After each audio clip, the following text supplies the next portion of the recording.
Hello friends, welcome to my channel Learning Biz. Our today's topic is function overloading and default argument. So we are going to see what is function overloading and default arguments in C++. And after that, when design any class or any function, how we should choose either function overloading or default argument, that I'm going to tell. So let's first see what is the function overloading. So a basic definition of function overloading is a developer can write two or more functions with same name but different function argument. So he can write a function with the same name. So C++ provide us a feasibility to provide the same name. So there might be some requirement where we have to provide a same function name, but the function argument might be different. So that is a basic intention behind providing the function overloading functionality. So this is a type of polymorphism. It's an example of polymorphism. You might be aware about the polymorphism. If not, then definitely I will cover these things in next session. And next thing is, can we overload function using a return type? So we are going to see that as well, whether we can provide we can use a function overloading just using a return type. And next is default argument.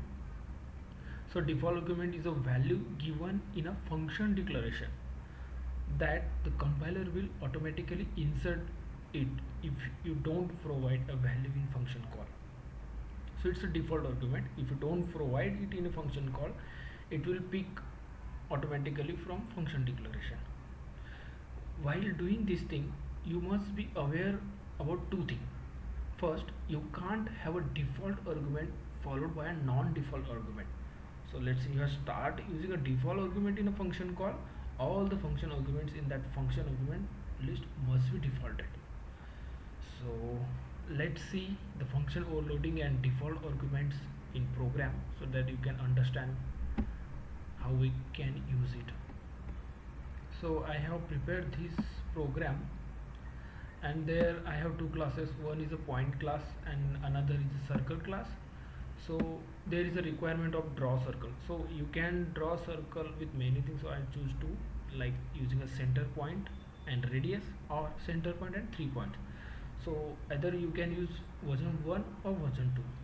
So based on uh, the inputs you have, you can use this thing.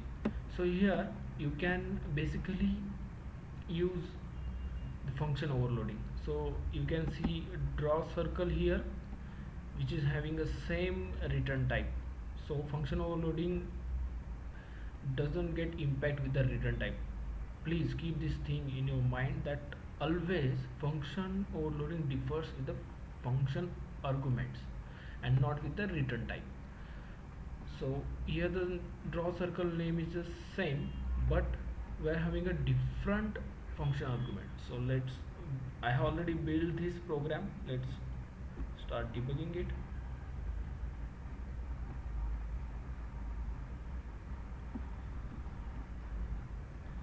Let's click on F11. So since I have provided center point and double value here, it has automatically called the draw circle version 1. And in next line I am providing center point as well as 3 points with the type of C point. Let's see, when I click function 11, go to there, so you can see here the version 2 gets called. So in CMD you can see version 1 and version 2 gets called based on the function arguments you have provided. Function will get called. So this is a requirement. This is one of the design where user may have center point and radius, or maybe center point and 3 other points to draw the circle. So this is a simple example of function overloading.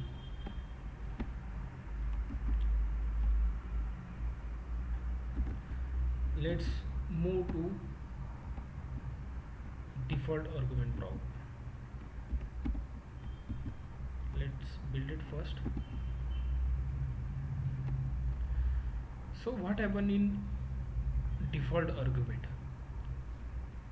So if you observe line number 7, there is a function, void function, and I have provided two arguments here, int x and int y. But if you observe, int y has some default value. So initially I provided it 0. You may provide anything, 1 2 3, whatever, it will be a default value. And for same data type, like you may use double, boolean, or anything, you can provide any type of argument here with default value. But the most important thing is that it should be initialized with some default value. So let's debug this program.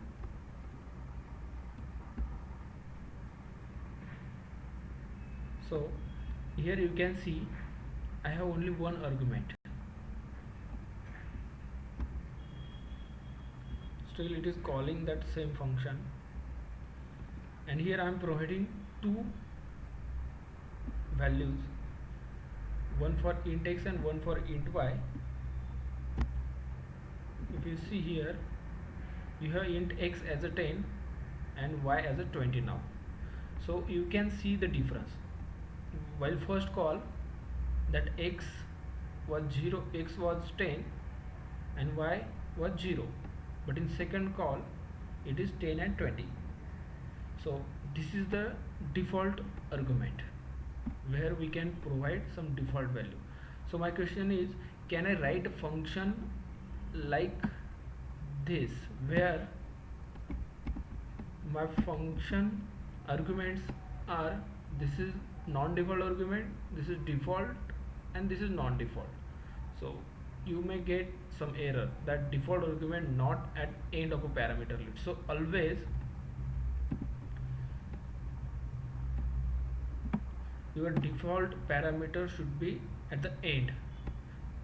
Means if you want to make this as a default argument, then subsequent parameters also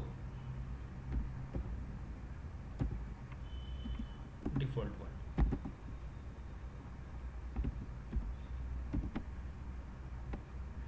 So when you provide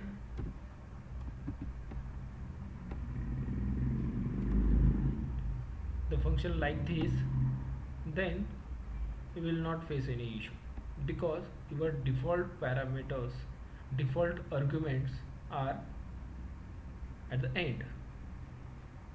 So you can call that function by saying ob function and provide some values here.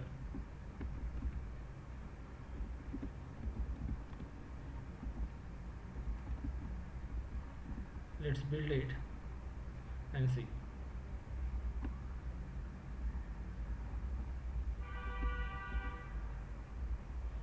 So I am going there. Now here you can see just one line below, p is 1.1, q is now 2.2. it's not 0 because we have provided some value from here. If you don't provide from here, then automatically it will take 0. So keep this thing in your mind. That's it for this default argument. Now I want to show you one program where developer can decide what he want exactly. I meant to say it. So you can see the program here. I have constructor. This is a non-parameterized constructor, and this constructor has some integer argument. So based on the constructor, I have to build the object separately. Like if you want to create an object with non-parameterized constructor, then I have to write obj1 or maybe any name. But if you want to create object with a parameterized constructor, then I have to provide some value there. This this is not a proper design. I'm taking this a very basic example, very simple example where you can understand the difference. In your design there might be some complex program or complex design, there you can use this logic. So instead of making this, instead of doing function overloading, what I am doing here, I am simply making it a default argument. So let's see whether below program is work or not. So when I build this and just try to debug the program, you can see here obj1 gets created and now it is calling the function with default argument, and same applicable for object with some value. So it is calling parameterized constructor. So this is the benefit of default arguments or the function overload, but it is totally depend on your design. If you want efficiency or you want, like if you have some other purpose to provide function overloading, so it's totally depend on your class design. That's it from my side. Thanks for watching my video.